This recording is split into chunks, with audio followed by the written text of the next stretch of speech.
Bien, pues después de escuchar este himno tan precioso,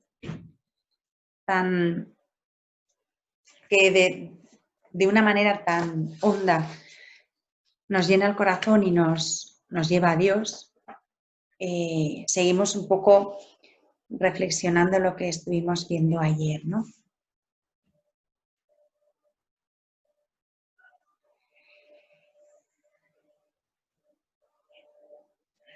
Decíamos ayer que el ápice, el culmen del conocimiento de Cristo coincide con el momento en que, movido por el Espíritu Santo, un creyente toma conciencia de que Jesús ha muerto por él, precisamente por él, y lo reconoce como su Salvador personal. Esto es importantísimo porque, mirad, estamos acostumbrados a repetir las verdades de nuestra fe, pues un poco de manera mecánica, ¿no? De manera automática, ¿vale? Nos acostumbramos a decir que Jesucristo es nuestro Salvador, que Jesucristo se ha encarnado, que ha muerto por nosotros. Y todo es cierto, es absolutamente cierto. Pero como toda cosa, cuando se hace mecánica, se acaba estropeando, por decirlo de alguna manera, se acaba malogrando con el tiempo, acaba perdiendo su fuerza. Es como si aguáramos el vino, ¿no? O sea, el vino es vino y es bueno, pero si le echamos agua, por bueno que sea el vino, al final se desvirtúa, pierde su fuerza, pierde su esencia, deja de estar sabroso, ni siquiera tiene capacidad ya de embriagar. Pues eso nos pasa cuando hablamos o cuando formulamos algunas verdades de nuestra fe. Las repetimos de una manera tan sumamente mecánica que hacemos que se desvirtúen y pierdan la fuerza. Y en concreto, con esto que acabo de leer, pasa muchísimo. Todos decimos, bueno, Jesucristo sí se encarnó en Santa María la Virgen, se hizo hombre, nació, fue crucificado, muerto y sepultado, resucitó al tercer día según las Escrituras, por mí, ¿no?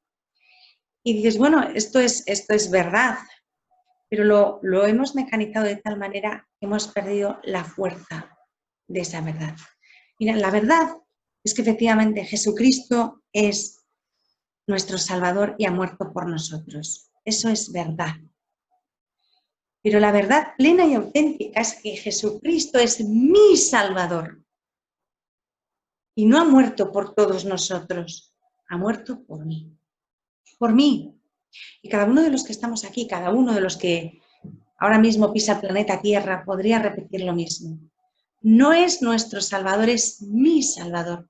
Y aunque no hubiera existido nadie más en este mundo, Jesucristo se hubiera encarnado de igual manera y hubiera muerto y resucitado por mí de igual manera, aunque hubiera sido solo por mí, aunque no hubiera existido nadie más. Esto, cuando uno lo llega a conocer dentro de su corazón, no con su cabeza, sino en lo más profundo del corazón, y lo hace vida, y lo conoce con todo el ser, la vida de esa persona cambia por completo. Evidentemente no vuelve a ser la misma.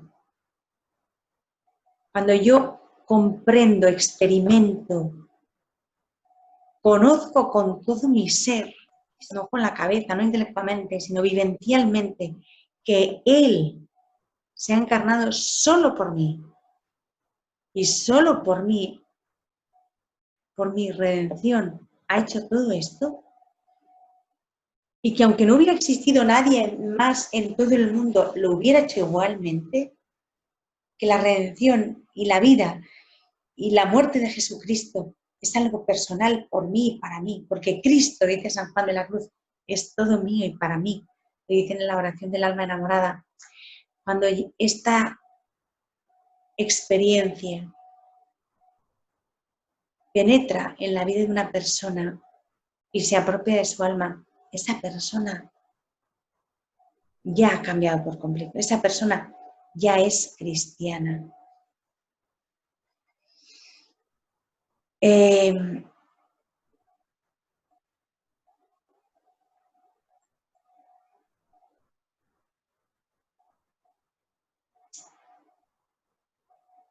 ¿Por qué es esto tan importante? Porque evidentemente la vida a uno le cambia, ¿no?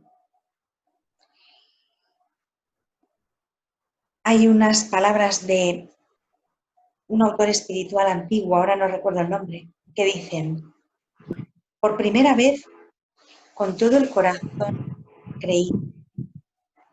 Creí con fe divina y en el Espíritu Santo obtuve el poder de llamar mío al Salvador.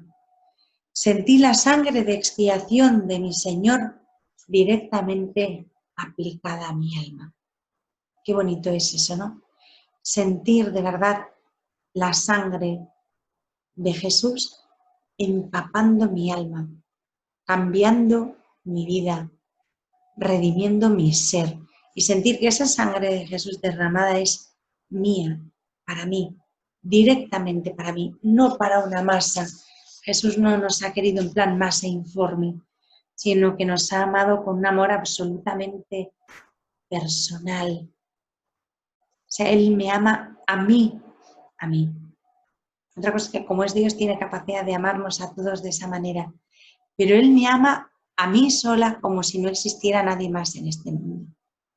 Podríamos decir, si cabe la expresión, que yo soy todo para Él. Yo soy para Él absolutamente única, personal, importante, intransferible. Sentado esto, que creo que es muy vital, vamos a completar esto que veníamos diciendo ayer, citando una tercera manera de concebir la relación entre el Espíritu Santo y el conocimiento de Cristo. Vuelve a estar en auge el conocimiento objetivo, pero no ya en plan, quiero conocer a Jesucristo fríamente, objetivamente, muy cerebralmente y con todo muy razonado, sino que es un conocimiento que se centra mucho en el Cristo histórico, ¿no? Y esto, pues, en los últimos años, en las últimas décadas, ha dado mucho juego y mucho que hacer en la Iglesia, porque ha habido autores que en un principio parecía que iban bien, pero que se han desviado del todo, ¿no? Con esto de querer ahondar en el Jesucristo histórico, porque han negado la divinidad de Jesús, ¿no?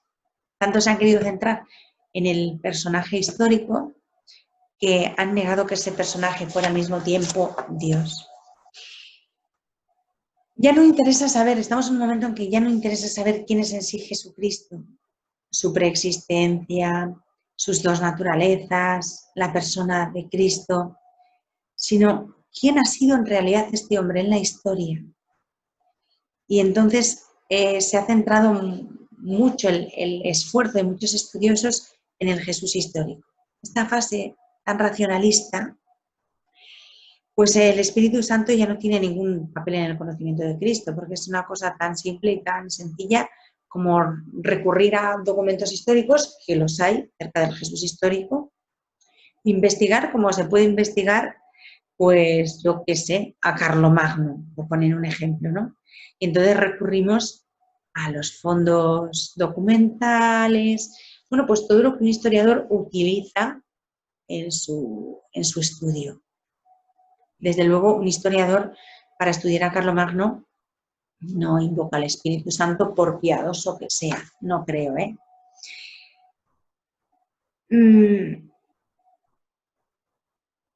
El testimonio interno que da el Espíritu Santo de Jesús carece de valor para estos teólogos y solamente sirve el testimonio externo.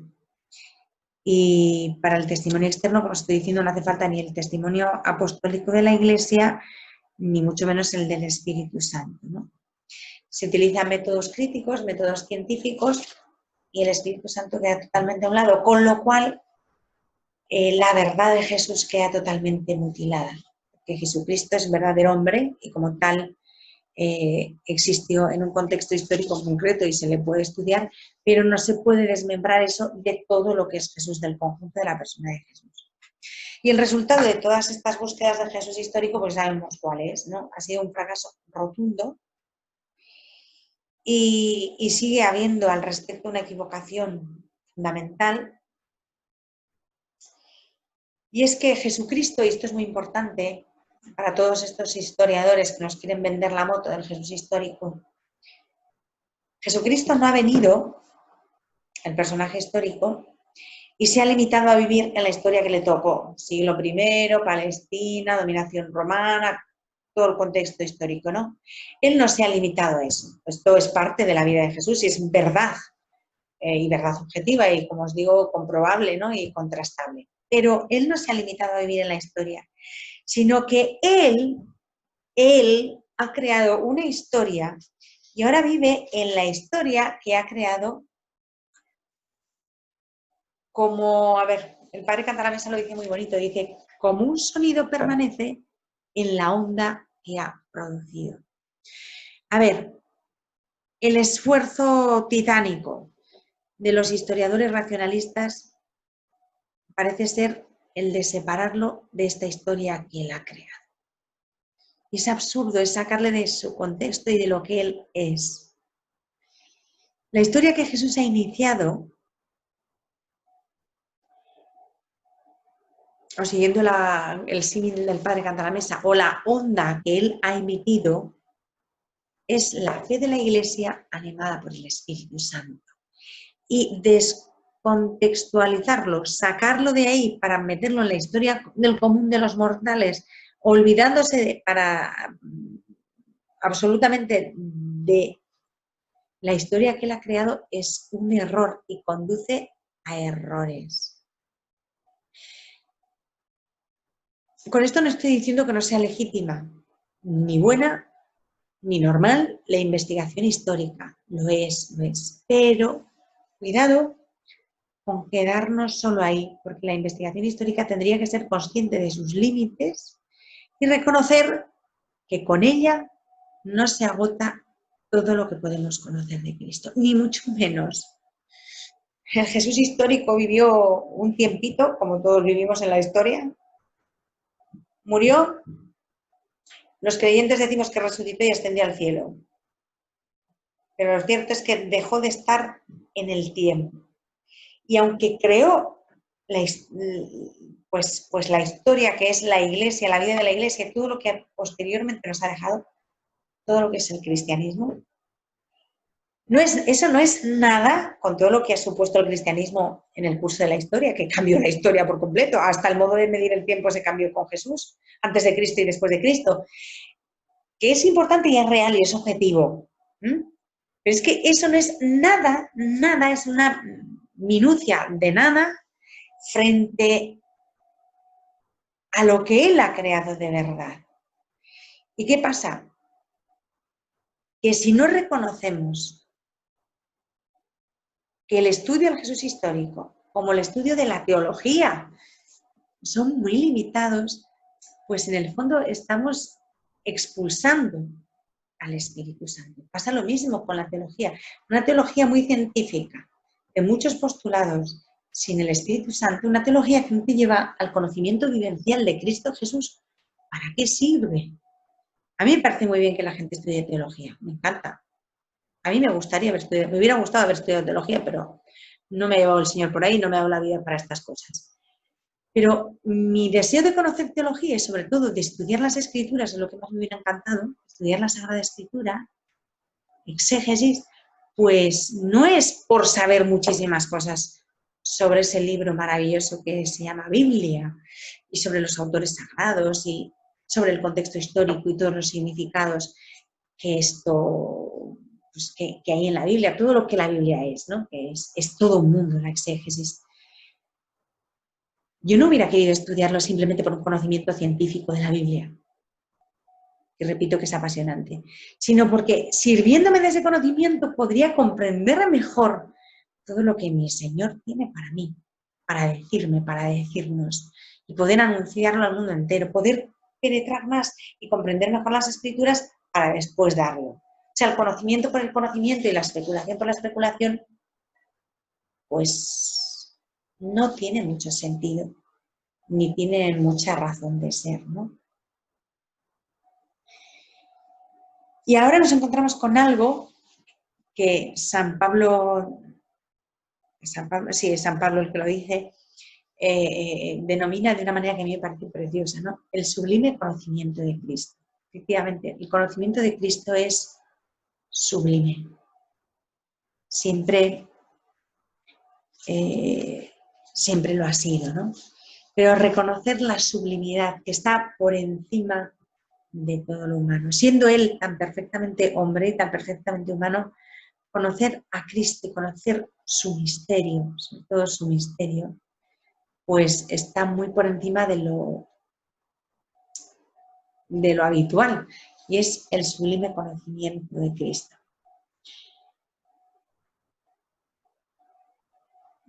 La teología del siglo XX, resumiendo un poco lo que os acabo de decir, se ha caracterizado en su primera mitad por el abandono del Jesús histórico, ¿no? Y se centró mucho más en el dogma y en el conocimiento de la Iglesia. Y después también había otra parte de esta teología que se centró en el conocimiento del Cristo para mí, ¿no? De lo que es Cristo para mí, del querigma. Y luego, en la segunda mitad del siglo XX, por este esfuerzo de volver a encontrar la continuidad entre las dos cosas, pues entre el Jesús de la historia y el Cristo de la fe, todos han pensado que el problema estaba en el Espíritu Santo, ¿no? En el modo de plantear las cosas desde el Espíritu. Yo creo que el problema está en que nos falta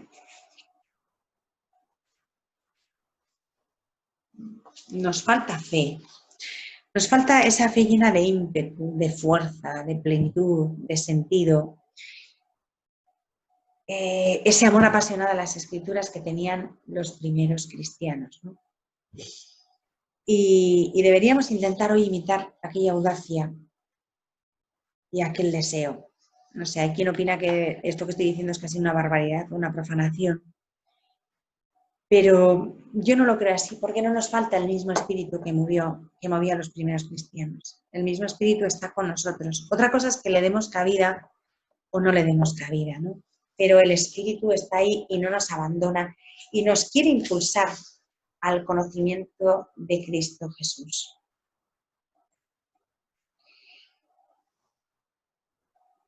Lo que está claro es lo siguiente.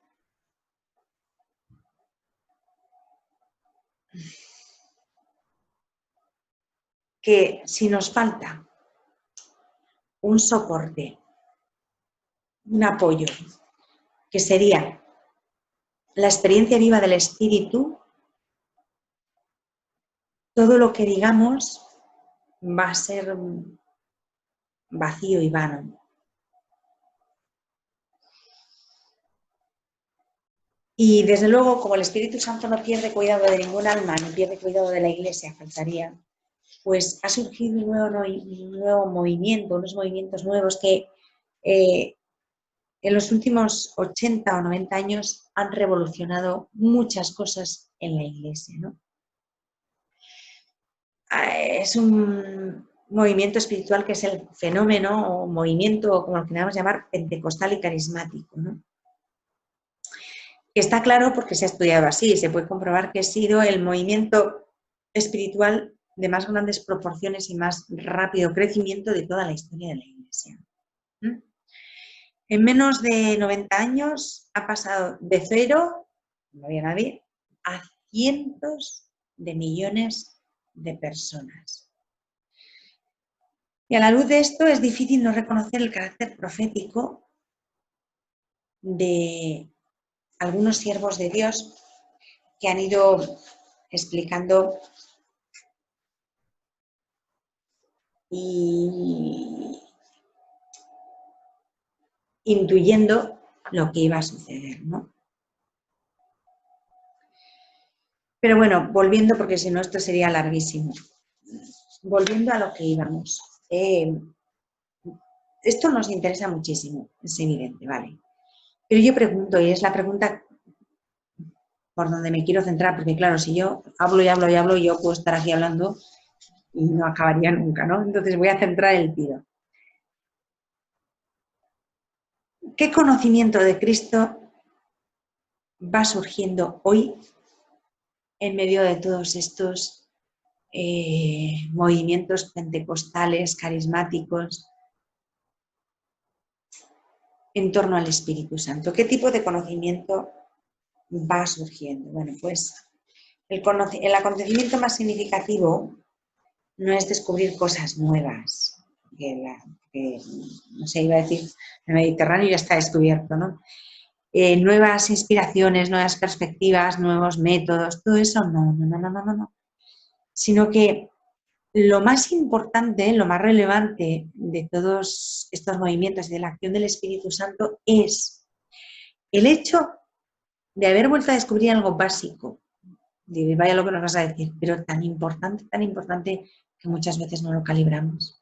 Haber vuelto a descubrir un dato bíblico fundamental, que Jesucristo es el Señor, el Kyrios. San Pablo nos habla de un conocimiento superior y hasta sublime de Cristo, ¿no? Que consiste en conocerlo y proclamarlo Señor. Jesucristo es el Señor. Filipenses 3:8. Qué bonito es ese capítulo 3 de la carta a los Filipenses, ¿no? Es la proclamación, decir Jesucristo es el Señor, es la proclamación que unida a la fe en la resurrección de Jesucristo nos salva. No sé si os acordáis de lo que dice Pedro, ¿no? Si tus labios profesan que Jesús es el Señor y en tu corazón crees que Dios lo ha resucitado de entre los muertos, serás salvo. Llegar a hacer vida esas palabras y a pronunciarlas desde el corazón con un convencimiento íntimo es obra del Espíritu Santo. Nadie lo puede hacer. Y eso es salvación, es el querigma, ¿no? Y escuchamos a Pablo que nos dice en la primera carta a los Corintios, capítulo 12, versículo 3. Nadie puede decir Jesús es Señor si no está movido por el Espíritu Santo. Y claro, bueno, a ver, no te flipes la peluca, que cualquiera puede decir Jesús es el Señor. Sales a la calle y le dices a uno que no conoces nada de ti, Jesús es el Señor. Te mirará con cara rara y diciendo, ¿esta de qué va? Pero dirá, bueno, Jesús es el Señor. Entonces diréis, cualquiera lo puede decir. Estas palabras las puede pronunciar cualquiera, no sé que tenga un problema de dicción, todo el mundo puede decir, Jesucristo es el Señor en cualquier idioma además, ¿no? Incluso sin el Espíritu Santo, uno va y lo dice. Pero entonces, si es dicho así, sin el Espíritu Santo, no sería eso tan grandioso que acabamos de decir. Sin el Espíritu Santo esas palabras no salvan. Solamente salvan si las decimos movidos por el Espíritu Santo, desde dentro del corazón con ese convencimiento íntimo, Jesucristo es el Señor. Y claro, me vais a decir, pero bueno, ¿y qué es lo que hay de especial en esta afirmación que la hace tan importante, tan determinante? Pues podemos explicarlo desde dos puntos de vista, ¿vale? Punto de vista objetivo y subjetivo. Veo que quedan pocos minutos de reunión, entonces digo un poco lo que dije todos estos días por si alguno es nuevo y no lo sabe. Cuando se corte volvemos a pinchar el mismo link por el que habéis accedido y se vuelve a entrar, no hay problema. Y tranquilos porque esperamos un poquito para que todo el mundo vuelva, ¿no? Bien, pues digo que hay dos maneras de explicar esto, desde dos puntos de vista, el objetivo y el subjetivo. Mirad, la fuerza objetiva de la frase Jesús es Señor está en el hecho de que hace presente la historia y en particular el misterio pascual. Decir Jesús es el Señor es traer aquí, hoy, todo lo que es la Pascua, el misterio de la Pascua. La fuerza objetiva de esta afirmación es el resultado de dos acontecimientos. Cristo ha muerto por nuestros pecados, ha resucitado para nuestra justificación y por lo tanto es el Señor. San Pablo nos lo dice en la carta a los Romanos 14:9. Para esto murió y resucitó Cristo, para ser Señor de vivos y de muertos.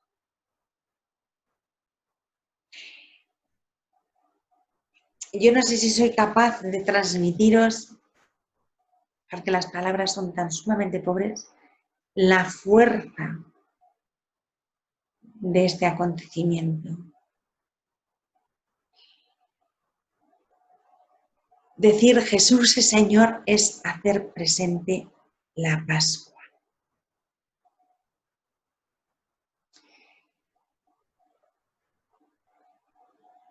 Los acontecimientos han preparado todo esto, ¿no? Y están como encerrados en esta conclusión.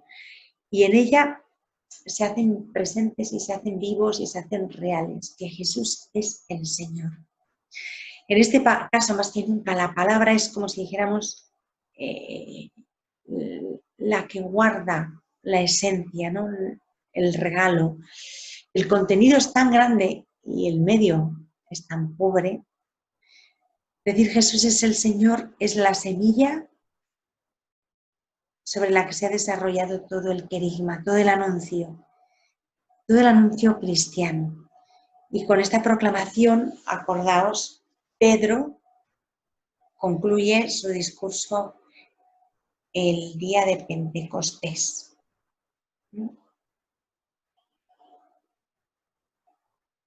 Jesús es el Señor, es actualizar la Pascua y realizar un acto de fe. Un acto de fe es una proclamación que salva, es una proclamación que atrae al Espíritu. Porque cuando tú dices Jesús es el Señor con todo tu corazón y todo tu ser, el Espíritu Santo está entrando porque le estás abriendo paso. Quien reconoce a Jesús como Señor y Señor de la historia, aunque sea de ese modo objetivo, que estamos todavía en el modo objetivo, después veremos el modo subjetivo, pues se abre a la acción del Espíritu y a que el Espíritu cambie. Decíamos que esto se puede ver desde el conocimiento, la interpretación, de la frase Jesucristo es el Señor, se puede ver con la fuerza objetiva o la fuerza subjetiva que tiene, ¿no? Desde el punto de vista subjetivo, es decir, lo que depende de nosotros, la fuerza de esta proclamación está en que supone también una decisión. Cuando yo digo Jesucristo es el Señor, no simplemente estoy revelando todo lo que la teología y la doctrina dice acerca del Señor, que también, sino que implica una decisión personal. Si yo digo Jesús es el Señor, al pronunciarla estoy decidiendo un sentido, estoy dando un sentido a mi vida, estoy haciendo una opción. No es simplemente algo que tú dices y que, bueno, de una manera más o menos personal asumes, sino que decir Jesucristo es el Señor, si yo lo digo de verdad, desde el fondo del corazón, compromete mi vida. O sea, mi vida no puede ser la misma en el punto y hora en que yo digo que Jesucristo es el Señor. Es como si yo dijera, tú eres mi Señor, yo te reconozco como mi Señor, yo me someto a ti, te reconozco libremente como mi Salvador y como mi Redentor, que no es lo mismo, mi guía, mi jefe, mi maestro, mi dueño, mi amor, aquel que tiene todos los derechos sobre mí. Cuando yo digo Jesucristo es el Señor, estoy diciendo todo eso. Vamos, si lo digo desde un convencimiento íntimo y de fe, claro, si lo digo sin creer en nada ni en nadie, si lo digo desde el Espíritu Santo, estoy implicando mi persona y dándole un rumbo concreto a mi vida, ¿no? El padre Cantalamessa dice que él personalmente está absolutamente convencido de que este es el motivo por el cual los demonios en los evangelios nunca tienen dificultad para proclamar a Jesús como Hijo de Dios y como Santo de Dios. Esto los demonios lo tienen clarísimo, no lo dudan, en ningún momento dudan. Muchos teólogos lo dudan, pero los demonios lo tienen súper claro. Hay cosas que los teólogos no saben y todavía siguen discutiendo, pero los demonios no. Y uno de ellos es que Jesús es el Hijo de Dios, es el Santo de Dios, el ungido de Dios, el enviado de Dios, el Mesías de Dios. Ellos lo saben perfectamente. Y lo dicen, sabemos quién eres el Santo de Dios, eres el Mesías de Dios. pero jamás le dicen, sabemos quién eres, eres el Señor. ¿Por qué? Porque el demonio no puede decir eso. Decir eres el santo de Dios, eres el hijo de Dios, eres el Mesías, el enviado por Dios, pues significa reconocer un dato concreto, ¿no? Un hecho que no depende de ellos y que no nos afecta. Es así, sí o sí. Pero en el segundo caso, decir que sabemos quién eres, eres el Señor, significaría que se están sometiendo a Él, cosa que no pueden hacer porque son demonios. Claro, si pudieran someterse a Él, no serían demonios, evidentemente. De hecho, son demonios porque se han rebelado contra el señorío de Cristo, contra el señorío del Hijo de Dios. Por eso es tan importante esta proclamación de Jesús como Señor. Y esta proclamación de Jesús como Señor, que solamente podemos hacer impulsados por el Espíritu Santo, tiene hoy día una actualidad muy particular.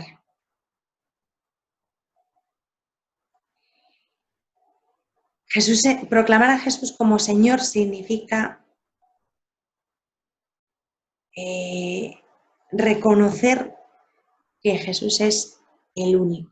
San Pablo nos lo dice así, dice, existen en verdad quienes reciben el nombre de dioses, pero en el cielo, así como en la tierra, y ciertamente son muchos esos dioses y señores. Sin embargo, para nosotros no hay más que un Dios, el Padre de quien proceden todas las cosas y para quien nosotros existimos, y un Señor, Jesucristo, por quien han sido creadas todas las cosas y por quien también nosotros existimos. Yo cada vez que leo este párrafo de San Pablo, primera carta a los Corintios, capítulo 8, versículos 5 y 6, siento que mi corazón descansa. Me siento llena de paz. Y os voy a decir por qué. Os lo voy a decir con toda la libertad, porque para eso estoy aquí, si no puedo hablar con libertad, prefiero no hablar, ¿no? Lo que voy a decir me ha supuesto más de una vez incomprensiones y se me ha llamado dura y se me ha llamado extremosa e intransigente.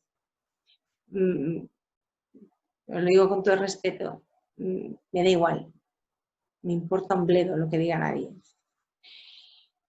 Creo que por encima de todo está el amor a la verdad y la fidelidad a mi conciencia, ¿no? O sea, lo que diga la gente me da igual.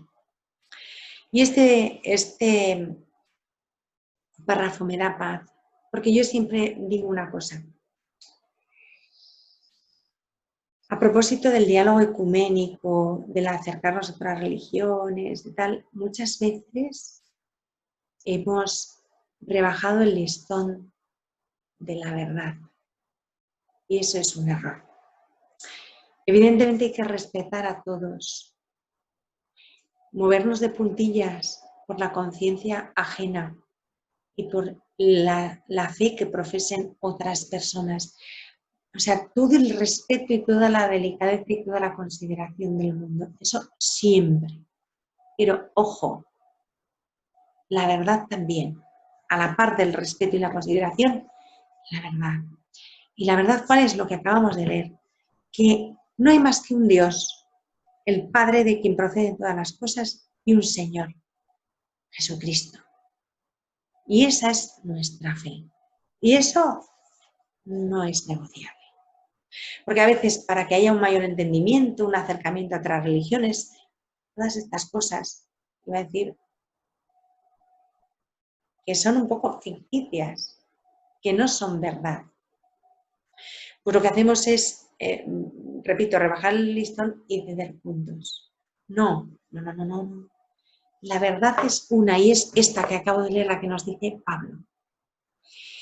Y es verdad que ya no se puede afirmar fuera de la Iglesia Católica no hay salvación.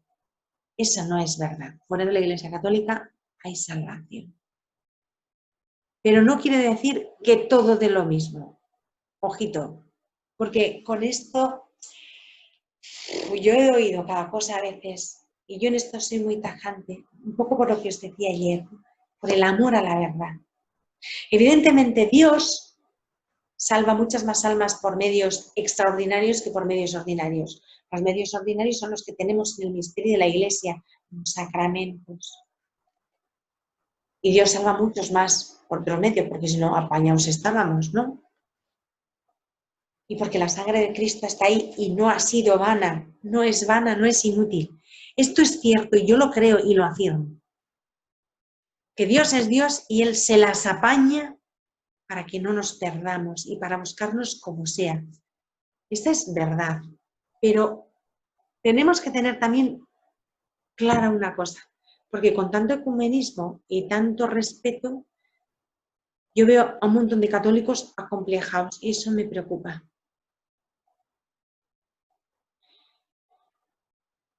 Ser católico no es ni mucho menos el único medio ni la única posibilidad de salvación, repito, y lo insisto, y estamos de acuerdo, pero sí que es cierto que los que tenemos la dicha y la suerte de vivir en el seno de la Iglesia Católica, estamos en una posición privilegiada de salvación.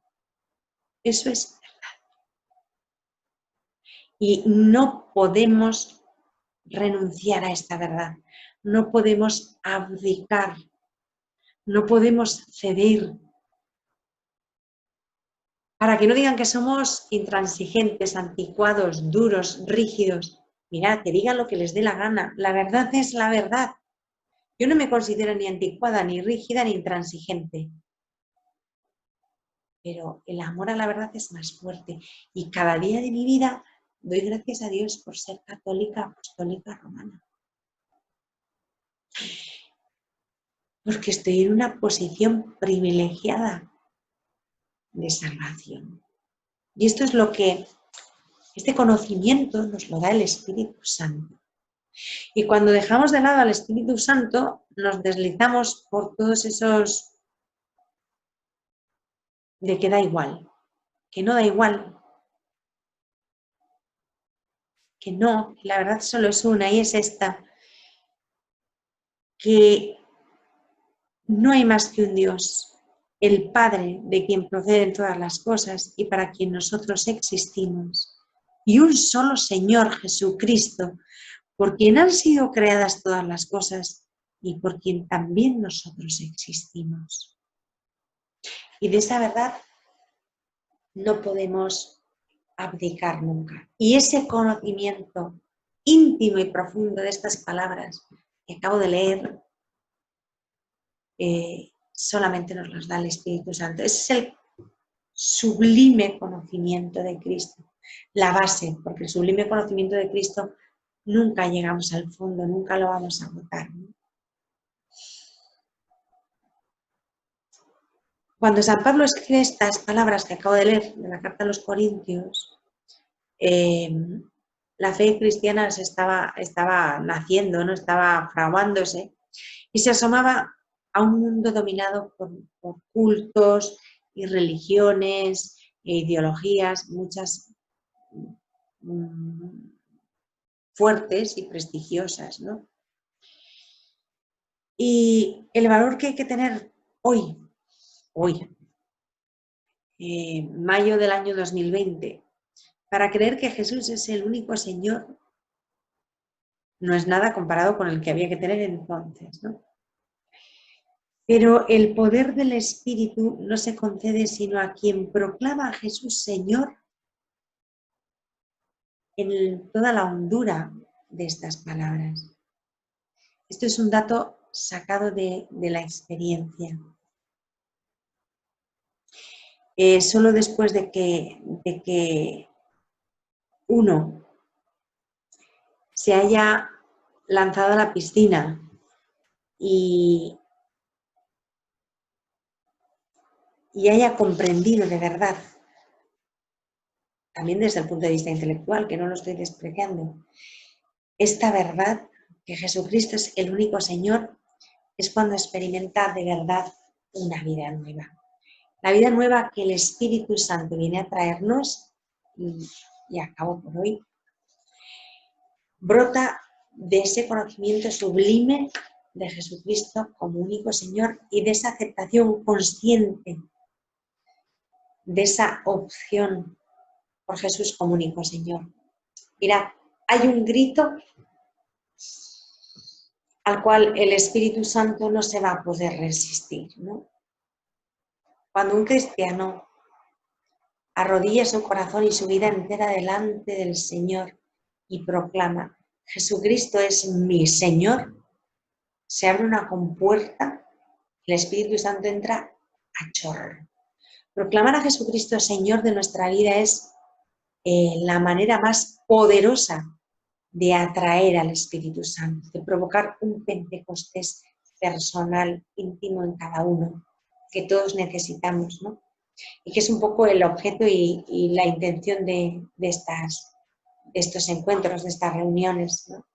De estas reuniones tecnológicas.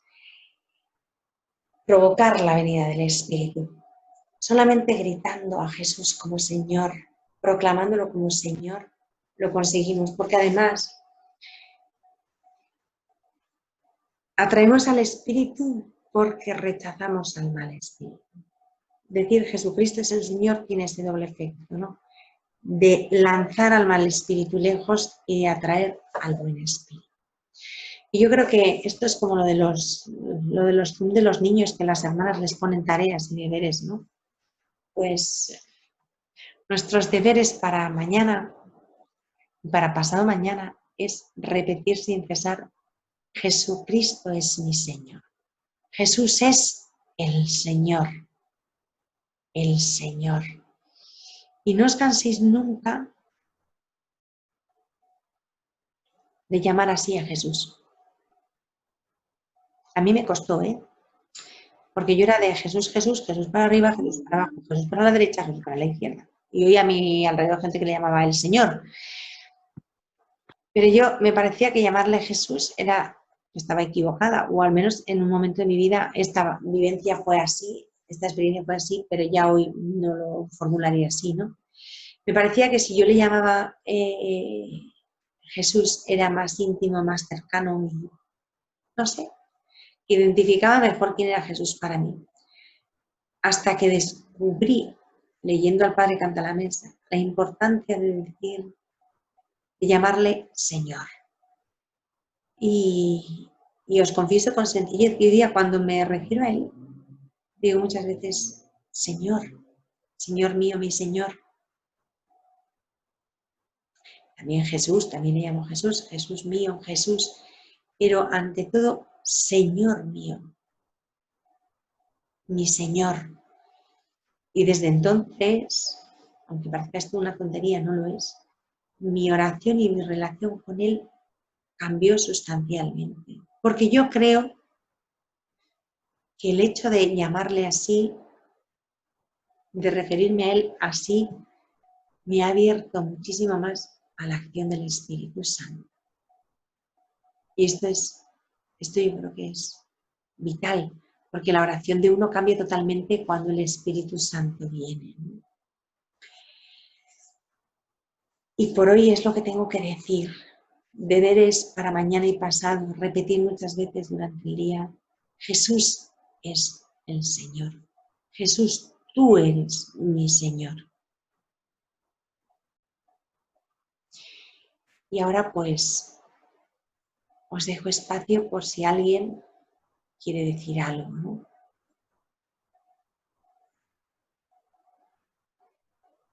¿Alguien quiere compartir algo? ¿Alguien quiere decir algo? Ahora es el momento.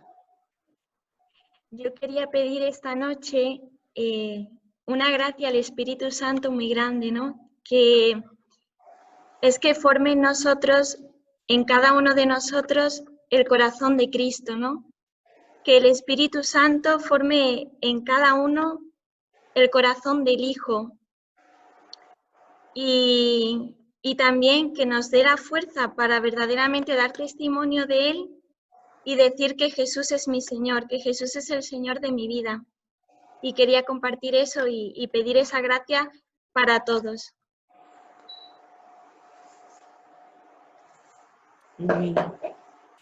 Hola. Hola. Hola. Hola. Hola, Carmen. Madre, quería agradecerle y además por esa milla extra que hace cada noche para estar aquí y poder enseñarnos más de la palabra del Señor. Es una milla extra que yo sé que tiene muchas cosas que hacer y bueno, el Señor lo va a recompensar, porque para mí es una bendición estar aquí, de poder aprender cosas del Señor, que es lo que a mí me apasiona, ¿verdad? Y quisiera compartir lo que ha dicho usted de la Biblia, ¿no? Yo soy muy afanada de la Biblia. O sea, yo tengo mi Biblia, yo tengo en mi casa 7 Biblias. Yo la leo una vez al año entera. Llevo en el Señor 35 años, así que la leí 35 veces la Biblia. Y a veces me sorprende mucho los cristianos cuando realmente no la leen, la tienen ahí bonita en el mueble, impecable, y no saben las riquezas. Cuando uno lee y ve que hay historia de hombres que Dios ha transformado, conoces a Jesús, porque si tú no lees las cosas que hizo Jesús, ¿cómo le vas a conocer? O sea, eso digo yo, ¿no? Y otra cosa muy curiosa, que tenemos que aprender la palabra del Señor, porque dice en Efesios, cuando habla de San Pablo, habla de la armadura que nos tenemos que colocar los cristianos, ¿no? Una de las partes que pone, que dice en Efesios 6, 17, dice, y tomad el yelmo de la salvación y la espada del Espíritu, que es la palabra de Dios. Si nos ponemos a fijar, cuando Jesús estuvo en el desierto, en Mateo 4, cuando estuvo tentado por el diablo, él cómo se defendió con la palabra del Señor, ¿verdad? El Señor, cuando el diablo viene, le dice que cuando tenía hambre, que haga que las piedras se conviertan en pan. El Señor dice que no solo de pan vivirá el hombre, sino de toda la palabra que sale de la boca de Dios, ¿verdad? Cuando le dice que se tire del pináculo, le dice el Señor que no tentarás al Señor tu Dios, ¿verdad? O sea, él estaba batallando con el diablo, con la palabra del Señor, que es la espada del cristiano. Y creo que a veces la dejamos un poquito de lado. Es importante el saber. Y además es algo muy curioso, porque yo que la leo todos los días, y todos los días la estudio, y todos los días me enseña algo nuevo. Además es algo muy curioso. La palabra no temas en la Biblia se encuentra 365 veces los días de un año. Son promesas que están ahí para nosotros y a veces ni sabemos, ¿no? Yo soy mucho de promesas, a mí el Señor me da muchas promesas por medio de la Biblia, ¿no? Y encuentro paz cuando yo la leo y veo como en mi vida hay una tranquilidad cuando yo leo la palabra del Señor y me dice no temas, no temas, no temas, ¿no? Para mí es una tranquilidad tremenda, ¿no? Y yo le invito a la gente que si no ha leído, que empiece a leer, porque se va a sorprender. Es realmente historias maravillosas como Dios transformó a hombres que no valían nada, y eso me recuerda un poco a mí, que no valía nada, y el Señor transformó mi vida, ¿verdad? Otra cosa que quería decir, y a lo mejor me enrollo un poco, ¿no? Lo que estaba diciendo de los cristianos, que a veces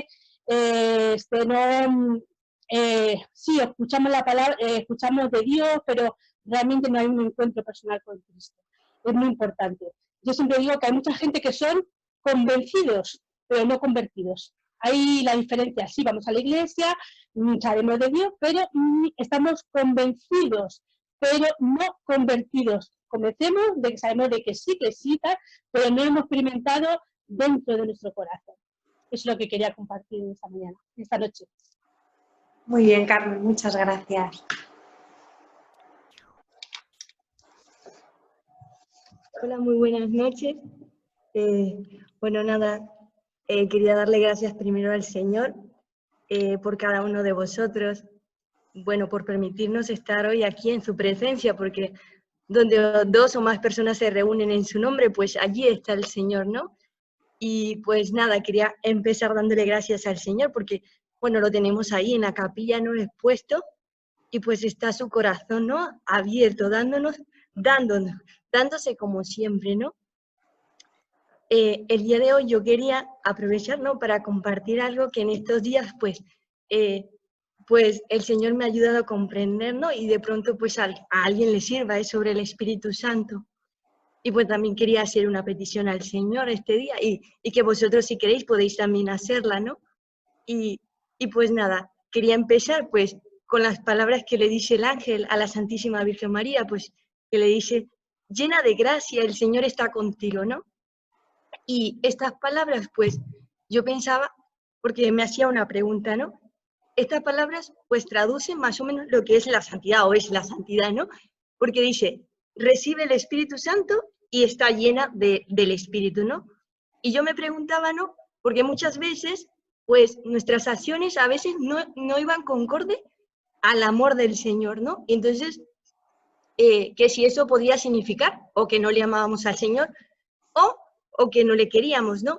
Y pues os comparto lo que yo, lo que el Señor me ha ayudado, ¿no? A comprender que no se trata de que no le amemos o que no le querramos, sino que le queremos poco, ¿no? Y por eso el Espíritu Santo viene en nuestra ayuda para que le podamos amar, ¿no? Por eso es que el Señor, pues, ve nuestra debilidad, nuestra pequeñez, y por eso es que viene en nuestro auxilio, ¿no? Y el ejemplo que se me hacía muy claro para poder comprender esto es que muchas veces nosotros le pedimos a Jesús, le pedimos al Señor muchas cosas, ¿no? Y pues no sabemos pedir lo que necesitamos, ¿no? Y por eso viene el Espíritu Santo en ayuda de cada uno de nosotros para ayudarnos a saber qué es lo que realmente necesitamos. Y muchas veces pues vamos donde el Señor pues a pedirle algo, y ese algo que necesitamos para nuestro corazón, pues tenemos el corazón tan lleno de tantas cosas que pues no puede meter nada el Señor ahí en nuestro corazón, ¿no? Y es como si fuéramos con un vaso lleno de agua al Señor y le dijéramos que pusiera algo dentro de ese vaso, y ese vaso está lleno. Y pues obviamente el Señor ve nuestro vaso que está lleno, y pues obviamente dirá que el vaso está lleno, Lorena, y que ahí no hay que poner, ¿no? Pero el Señor, con esa existencia que nosotros estamos pidiendo constantemente, pues que ponga algo en ese vaso, pues el Señor pues te termina poniendo algo, pero es muy poco lo que puede poner. Y en eso consiste la santidad, en poder vaciarnos de nosotros mismos, de nuestras cosas, para que el Señor pueda llenarnos de su amor, de su espíritu, ¿no? Que ese espíritu pueda ser colmarnos, ¿no? De su espíritu, de su amor. Y las dos maneras que para mí pues pueden servir, ¿no? Es la primera, pues no sé si vosotros habéis estado alguna vez en una canoa o en un bote. Cuando uno está en un bote y el agua te está llenando y te estás hundiendo porque tienes demasiada agua, pues para poder sacarla, pues lo vas haciendo poco a poco, detalle a detalle. Y esto en la vida espiritual, pues yo lo traduzco, ¿no? Como los sacrificios, ¿no? Los sacrificios y los pequeños, el no hacer lo que me apetece o lo que a mí me conviene, ¿no? Y lo segundo, pues ir metiendo otras cosas. La primera, pues, Dios, y la segunda, pues los demás, ¿no? El servir a los demás, ayudar a los demás, y es tener esa presencia del Señor constante, ¿no? Y pues eso es lo que yo quiero pedir en esta noche, el que el Señor nos pueda ayudar a vaciarnos de nosotros mismos para llenarnos del Espíritu de Dios. Y pues esa es la gracia que quiero pedir, ¿no? Y que la pidamos todos, ¿no? Que el Señor pues pueda hacer de nosotros pues ese vaso que Él desea, ¿no? Ese corazón que sea lo que Dios quiere, ¿no? Y eso pues. Muy bien, muchas gracias, hermana Lorena. Que Dios te bendiga. ¿Alguien más quiere decir algo más?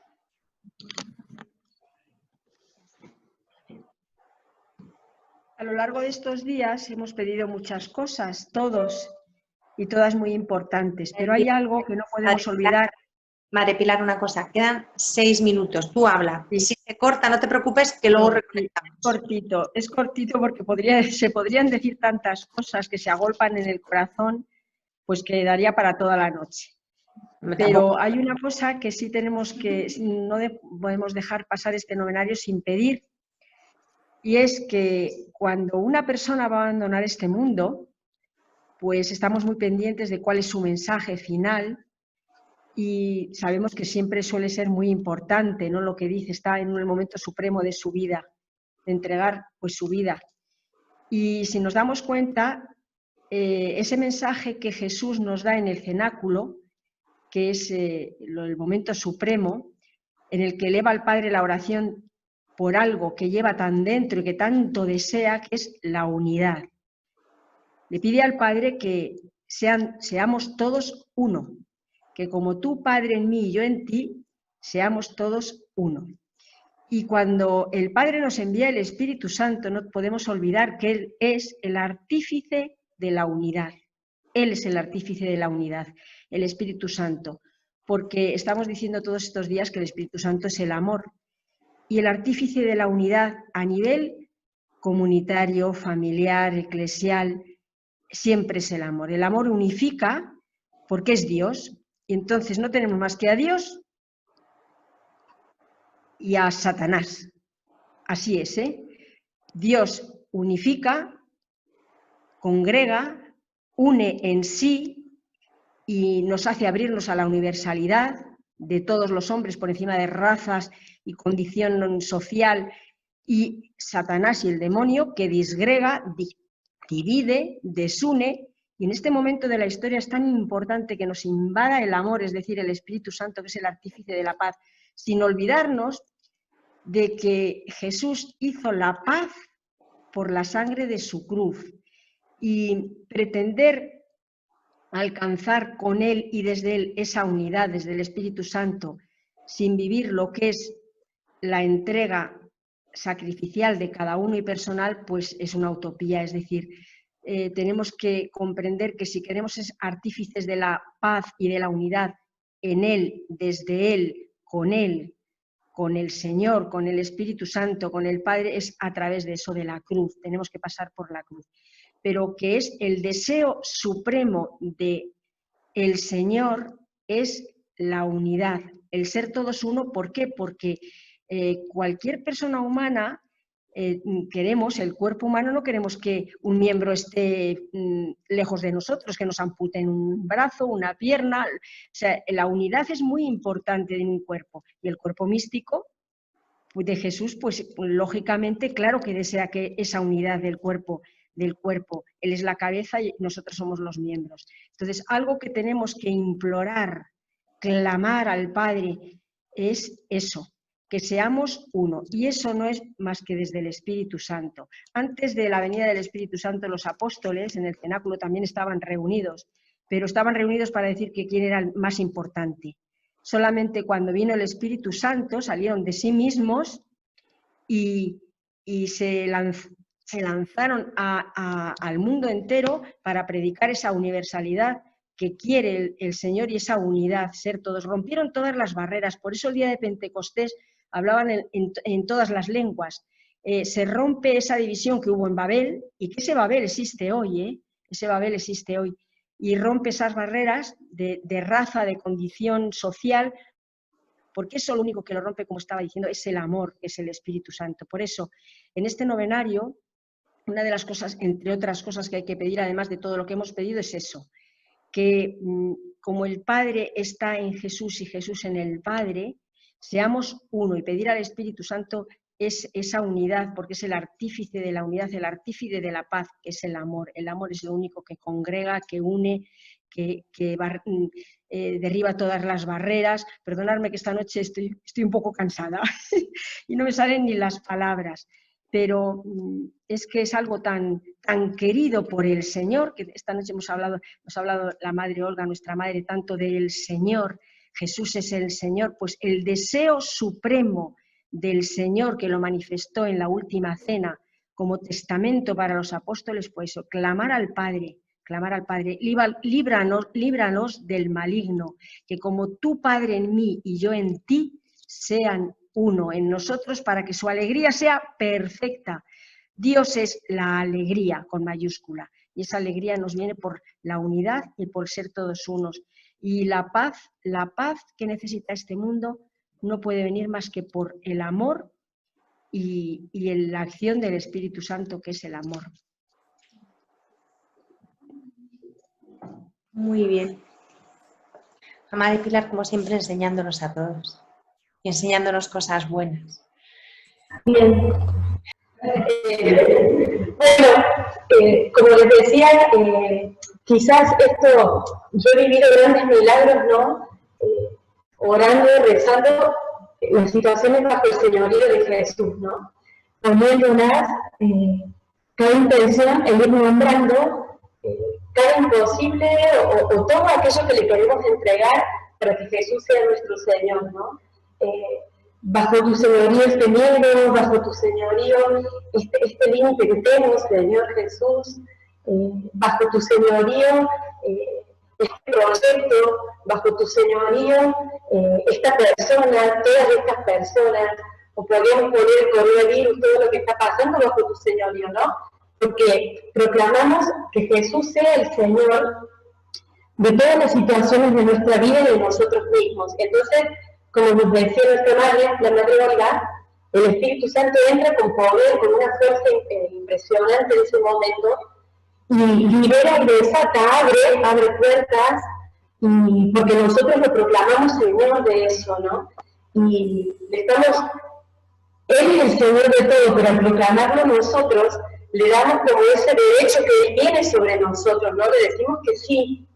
Entonces yo quería invitarles, a lo mejor muchos conocen poder rezarlo así, ¿no? Pero me recordó todo esto de nuestra madre, cómo el Espíritu Santo realmente nos pone en esta sintonía de que Jesús es el Señor y que realmente es así, ¿no? Porque el enemigo, los demonios huyen, porque nosotros decimos, bueno, en esto que no puedo, Jesús es mi Señor, ¿no? Para que algún día pueda, cuando Él quiera, y ahí abandonarlo todo, ¿no? No cuando yo quiero, sino cuando el Señor quiera, que su señorío actúe con poder y Él tome todo y obre en nuestra vida, ¿no? Por eso quería como compartir esto. A mí siempre me gusta proclamar, ¿no? Lo que dice Filipenses, Jesucristo es el Señor para gloria de Dios Padre. Y dice así la carta, ¿no? Él compartía la naturaleza divina igual a Dios por propio derecho. Sin embargo, se redujo a nada, y tomando la condición de siervo, se hizo semejante a los hombres. Y encontrándose en la condición humana, se rebajó a sí mismo, haciéndose obediente hasta la muerte y muerte de cruz. Por eso Dios lo engrandeció y le dio el nombre que está sobre todo nombre, para que al nombre de Jesús se doble toda rodilla en los cielos, en la tierra y entre los muertos, y toda lengua proclame que Cristo Jesús es el Señor, para gloria de Dios Padre. Yo creo que esta es para mí es una de mis oraciones, esta carta de Filipenses, ¿no? Y así como nuestra madre, a mí me encanta decirle Jesús en un vínculo íntimo, ¿no? Pero creo que cuando me logro vincular con Señor mío y Dios mío, como dijo Tomás, le doy como ese poder, esa autoridad que tiene en mi vida, y por qué no para decir que sea en este tiempo el Señor de este Pentecostés universal y samaritano, que sea el Señor de nosotras y de cada uno, para que Él reine y estemos unidos, como también nos decía la Madre Pilar, ¿no? Que Él sea el Señor de la unidad de nuestra vida. Así que bueno, eso, invitarlos a que lo proclamemos. Jesús, vos sos mi Señor, y Jesús sos el Señor de esto y le entreguemos todo, ¿no? Así que eso, bueno. Muchas gracias, hermana Eugenia.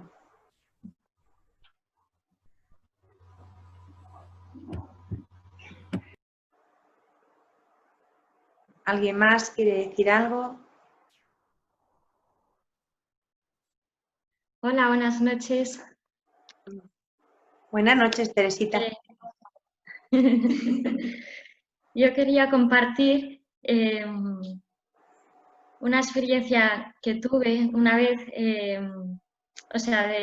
de entender más, pues eso, ¿no? Sobre el Espíritu Santo, su acción, y va un poco relacionado también, pues en el amor de Dios, ¿no?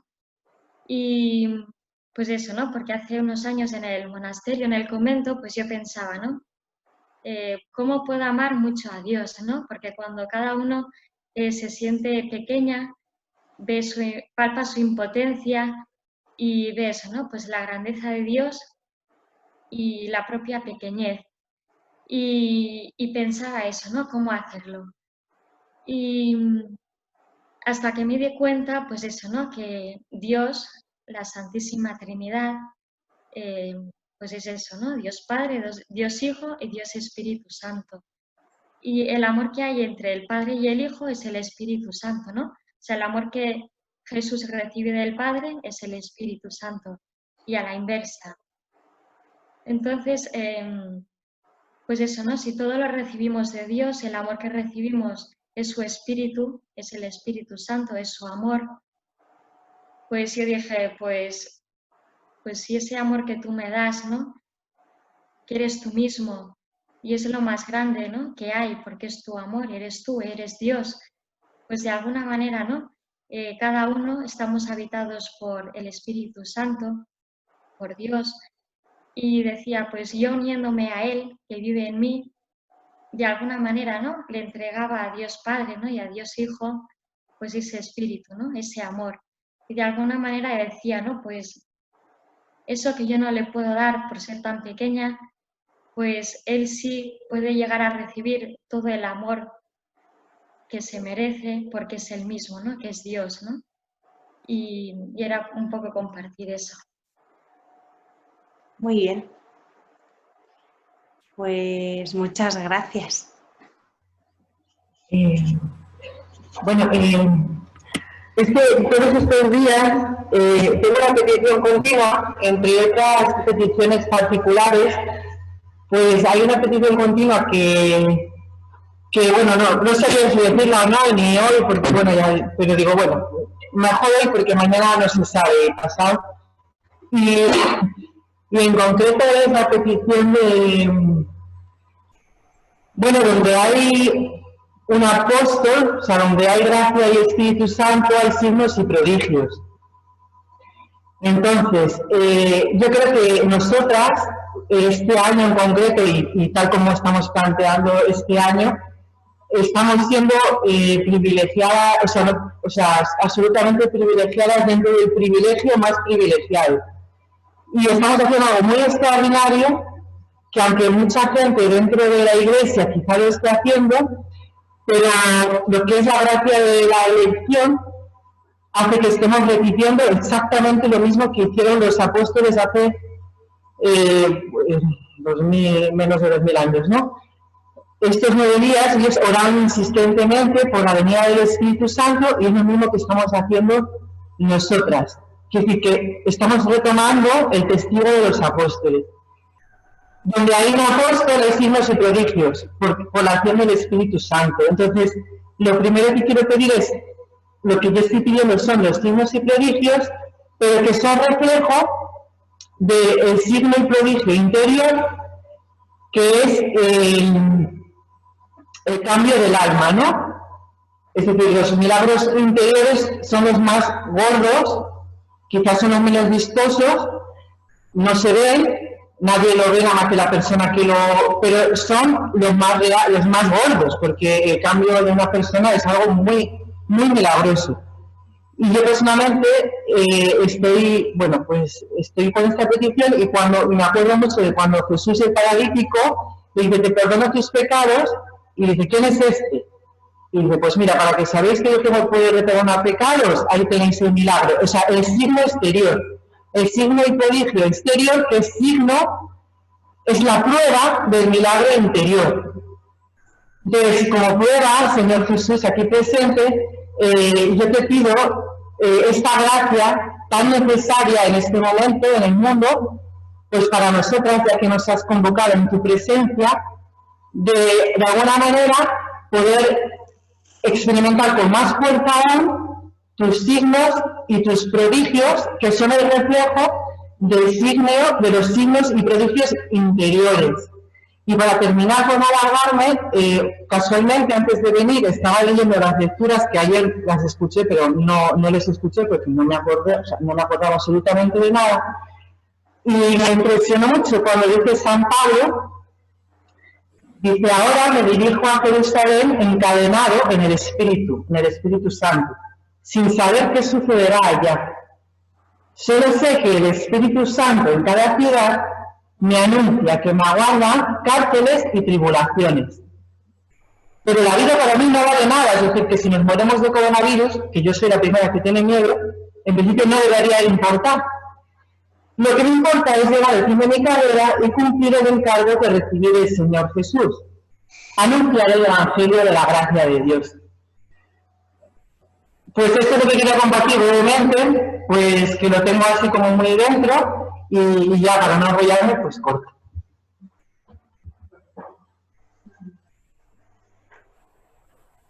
Pues muchas gracias, Carmen. Es verdad que el miedo nos hace fosfatina. Y también hemos leído estos días, no temáis, yo he vencido al mundo, ¿no? Pero bueno, está bien, somos así de... Vamos a fijar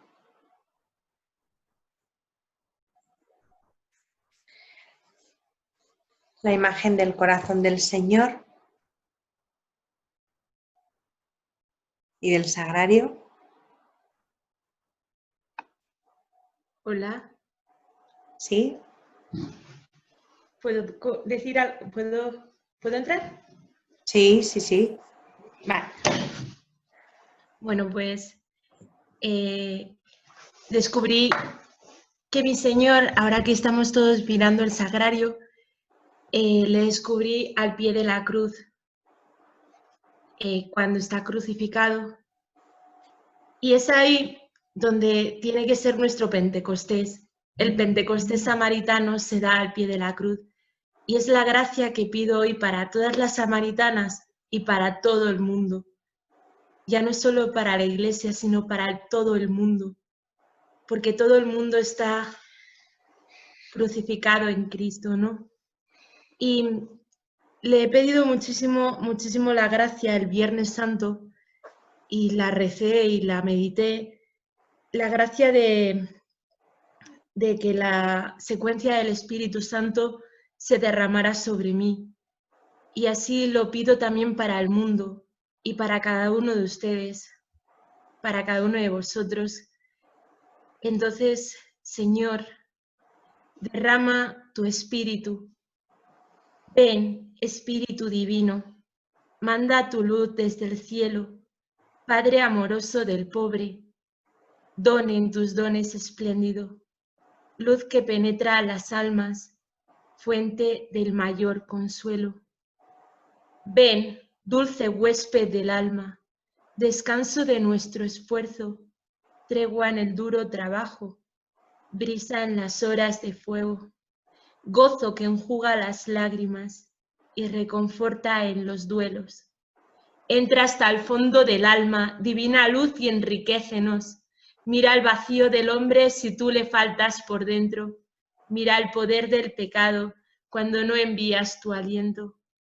Riega la tierra en sequía, sana el corazón enfermo, lava las manchas, infunde calor de vida en el hielo, doma el espíritu indómito, guía al que tuerce el sendero.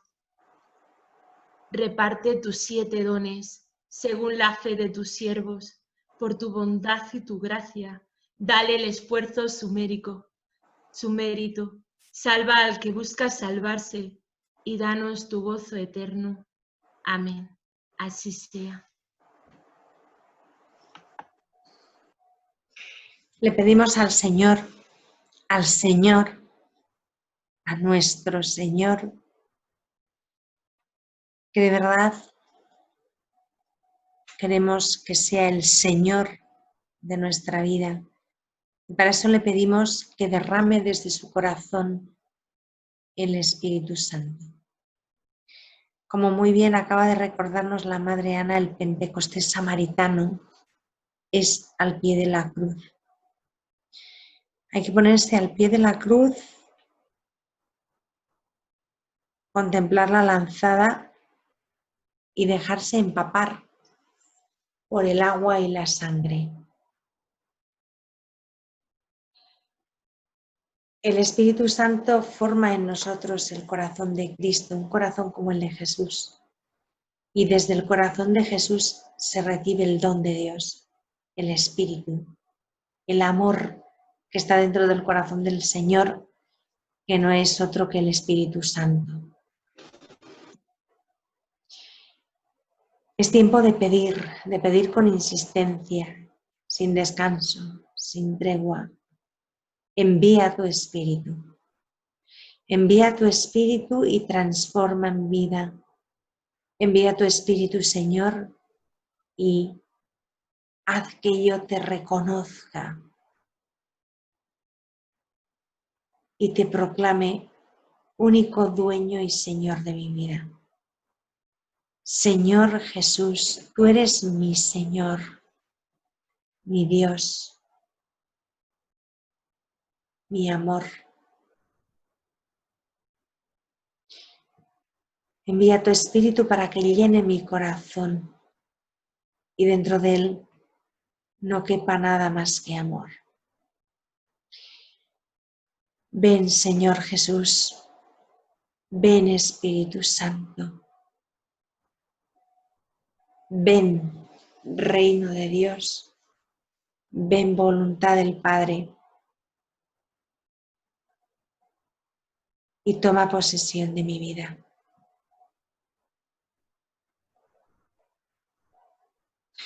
Gloria al Padre, y al Hijo, y al Espíritu Santo, como era en el principio, ahora y siempre, por los siglos de los siglos.